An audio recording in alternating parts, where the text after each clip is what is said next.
queridos juvenis. Hoje nós vamos aprender sobre um personagem bíblico que está no meio de uma história maior. A gente vai falar muito ao nosso coração a respeito de verdade, mentira. Mas antes vamos agradar a Deus, vamos adorar a Deus, louvando, orando, pedindo a Ele que fale aos nossos corações. Obrigado, meu Senhor e Deus, nós te louvamos, Pai, pela tua bênção de estarmos mais uma vez reunidos neste domingo. Fala, Senhor, ao nosso coração. Ensina-nos, Senhor Deus, a vivermos uma vida que glorifique o teu nome, Senhor Deus. É a minha oração que eu te faço e te peço, clamando pela tua bênção sobre a vida dos juvenis, Pai, sobre a minha vida. Em nome de Cristo Jesus. Amém. Então, a história que a gente vai falar hoje, ela se encontra no livro de Juízes. O texto especificamente que a gente vai ler, ele é o texto de Juízes, capítulo 16, do versículo 4 em diante. Eu vou ler agora com vocês e depois a gente conversa um pouquinho. Depois disto, aconteceu que afeiçoou a uma mulher no vale de Soroque, a qual se chamava Dalila. Então os príncipes dos filisteus subiram a ela e lhe disseram: persuade-o e vê em que consiste a sua grande força e com que poderíamos dominá-lo e amarrá-lo, para assim o subjugarmos. E te daremos cada um 1.100 ciclos de prata.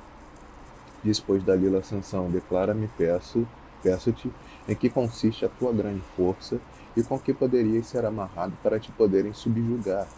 Respondeu-lhe Sansão: se me amarrarem com 7 tendões frescos, ainda não secos, então me enfraquecerei e serei como qualquer outro homem. Os príncipes dos filisteus trouxeram a Dalila 7 tendões frescos que ainda não estavam secos, e com os tendões ela o amarrou. Tinha ela no seu quarto interior homens escondidos. Então ela lhe disse: os filisteus vêm sobre ti, Sansão. Quebrou eles os tendões como se quebra o fio de estopa chamuscada. Assim não se soube que consistia-lhe a força.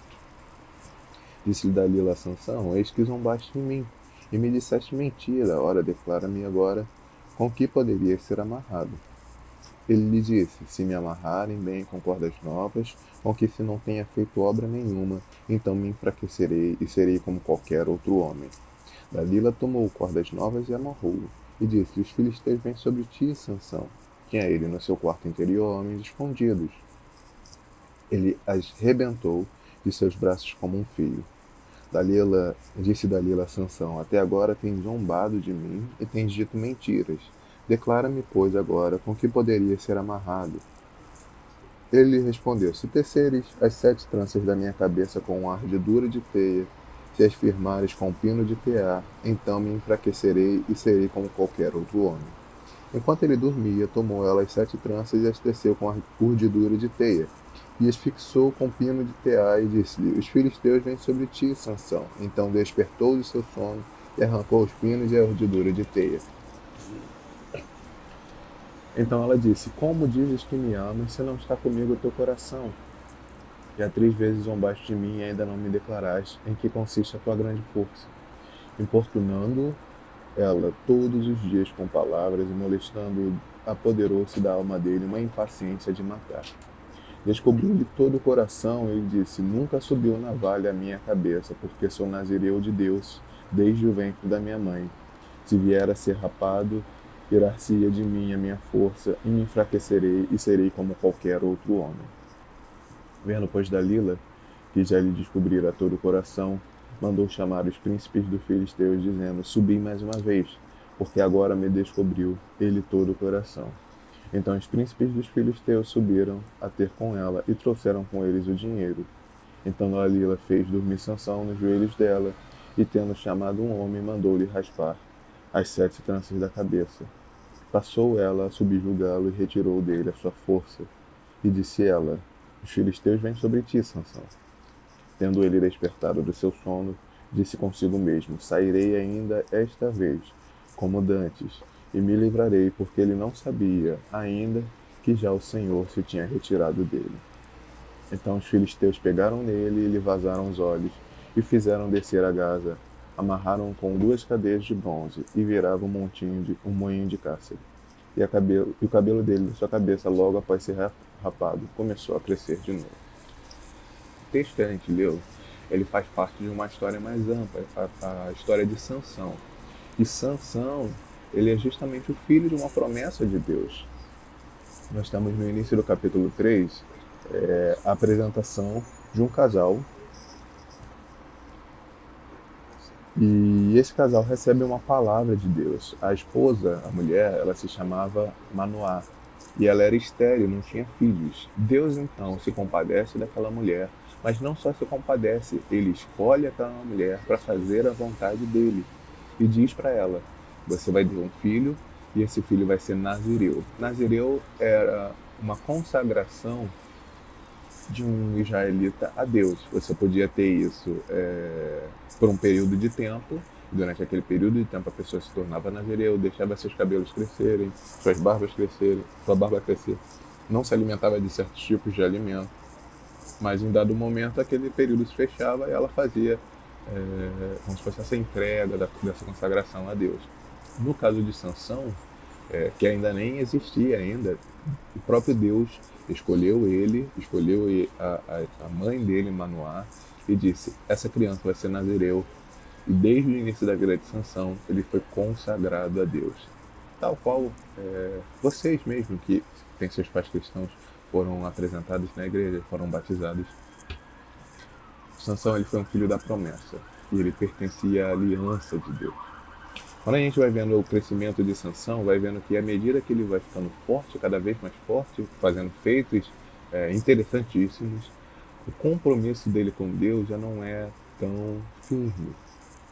Sansão, a todo instante, ele está flertando, ele está brincando com perigo e com o mal, infelizmente. Sansão, ele não era uma pessoa muito sábia. E quando chega a essa altura do relacionamento dele com Dalila, ele estava tão imerso naquela relação, ele estava tão cego nos seus próprios desejos, que ele não consegue ver a dissimulação de Dalila. Pelo que a gente lê pelo texto, Dalila não tinha nenhuma preocupação de cuidar de Sansão. E o interessante é isso, porque assim, o problema maior, Dalila, ela aparece em determinado momento da história de Sansão.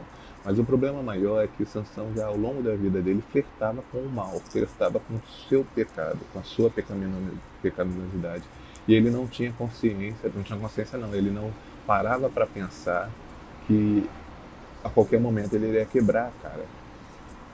Dalila então surge como mais uma figura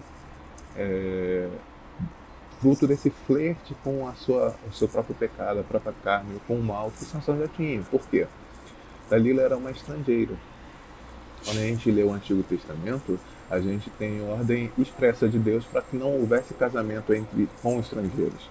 Então Sansão, ele não poderia se relacionar com Dalila, no sentido de casar, né, de coabitar. Mas ele faz isso do mesmo jeito. Ele não casa com Dalila, mas ele está num relacionamento amoroso com ela. Mais uma vez flertando com o mal o tempo todo. E aí o que acontece? Dalila, ela se mostra uma pessoa completamente indigna de confiança. É muito sério isso, porque assim, muitas vezes externamente nós temos pessoas ao nosso redor, ou você pode ser exatamente essa pessoa, que ela aparenta ser uma pessoa verdadeira, uma pessoa boa, e por trás você fere a outros, ou você já pode ter passado por isso, pessoas que se passaram por amigos seus e de repente, quando você vira as costas, justamente te apunhala. A verdade e a mentira, elas são duas palavrinhas importantíssimas ao longo da Bíblia, mas também para a nossa vida. O cristão, ele precisa ser verdadeiro. Quando o cristão ele age de falsidade, de maneira hipócrita e não sincera, não justa, ele na verdade está celebrando o pai da mentira, que é o próprio Satanás. Dalila, então, ela não uma vez, não duas vezes. Eu fiz a contagem aqui na minha Bíblia de quantas vezes ela tenta prejudicar a Sansão. Pelo menos vezes descritas, a forma como ela agiu, nós temos quatro vezes. No entanto, se você for olhar no versículo 16 desse capítulo, ela diz assim, o texto diz assim: importunando ela todos os dias com palavras e molestando, apoderou-se da sua alma. Apoderou-se da alma dele uma impaciência de matar. E finalmente no 17, descobriu-lhe todo o coração e disse. Então, por vezes, ela tentou descobrir o que era a aliança de Deus com Sansão. Porque não era o cabelo de Sansão que dava força a ele. O cabelo de Sansão era uma marca externa de uma aliança eterna, de uma aliança espiritual que Deus tinha com Sansão. Sansão, ele era consagrado desde o ventre da mãe dele a Deus. E quando ele descobre, ele revela isso para Dalila. Dalila exatamente usa de toda a sua afeição, de toda a sua artimanha, e pega esse segredo dele e expõe aos seus inimigos. O nosso coração, o livro de Provérbios ele vai falar que sobre tudo que você deve guardar, guarda o teu coração, porque dele procede as saídas da vida. Nosso coraçãozinho é algo muito precioso para a gente brincar com ele. E muitas vezes, quando a gente abre o nosso coração para pessoas que são pessoas falsas, ou quando pessoas se abrem conosco, nós somos pessoas falsas, nós estamos prejudicando de maneira assim incontável aquelas pessoas, ou sofremos de maneiras incontáveis. Então, meus pequenos juvenis, nós estamos falando desse texto e o principal para nós, Sansão ele prolongou um estado de vida que era de flerte com o errado, de flerte com o pecado dele. Em dado momento da vida dele surge Dalila, que foi um instrumento de destruição para ele mesmo. Deus ele perdoou Sansão e recuperou Sansão? Sim. Mas quando isso aconteceu, Sansão não teve nem tempo de viver uma vida diferenciada. Ele simplesmente morreu. Morreu por consequência dos seus próprios pecados.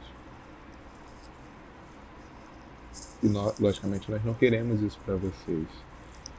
Jesus, quando ele vai falar que o nosso proceder seja o seu sim, sim e o seu não, não. Agir de forma dissimulada não é uma característica de cristão. Brincar com a mentira não é uma característica de cristão. Então a mensagem que eu dou para vocês hoje, se Sansão falhou em persistir nos caminhos do Senhor, se Sansão se expôs à falsidade, que você possa fugir disso, que você possa realmente guardar o seu coração. Que essa palavra te edifique neste dia de domingo e que Deus continue atuando na sua vida. Vamos orar? Ó Pai, nós te agradecemos, te louvamos, te bendizemos pela tua misericórdia sobre nossas vidas. Fala, Senhor, aos nossos corações, hoje e sempre. Nós entregamos nossas vidas a Ti, Senhor, e te pedimos que o Senhor conduza nossos passos a cada dia. Fica conosco. No nome de Cristo Jesus, nos guardando da mentira, Pai, e nos fazemos viver a verdade. Em nome de Jesus. Amém. Tchau, tchau, gente.